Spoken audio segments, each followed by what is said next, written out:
À Kribi, dans la région du Sud, une nouvelle étape vient d'être franchie dans la stratégie d'industrialisation du Cameroun. Adossée au port de Kribi, la zone industrielle du port de Kribi, KPIZ, une vaste zone industrielle intégrée, a été officiellement inaugurée le 27 février 2026 pour un coût évalué à 795 millions d'euros, soit plus de 521 milliards de francs CFA. Ce projet structurant vise à transformer le port en eau profonde en faisant de Kribi un pôle industriel de référence en Afrique centrale capable de capter et de transformer localement les richesses nationales.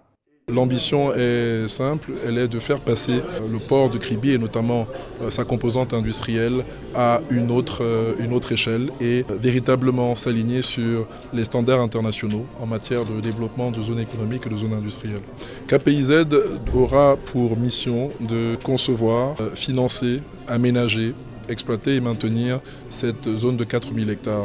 La zone industrielle du port de Kribi rapproche les industries de quai, réduisant les coûts et les délais d'exportation. Elle accueillera l'agro-industrie, la transformation du bois, la métallurgie et les matériaux de construction. Ces avantages incluent un accès direct aux infrastructures modernes, une meilleure compétitivité et un cadre attractif pour les investisseurs, géré par un partenariat public-privé.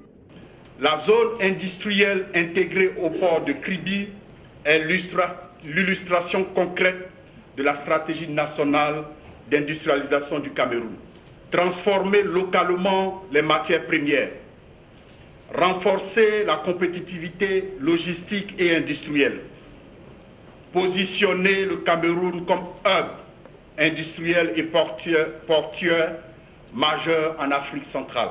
Ce projet très important et stratégique n'est pas isolé.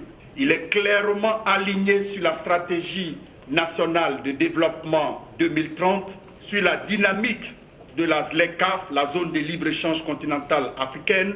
Le port vise un impact économique majeur pour le Cameroun avec la création de près de 150 000 emplois, une contribution de plus de 500 milliards de francs CFA au PIB et une augmentation des recettes fiscales de l'État d'environ 50 milliards de francs CFA attendus par an.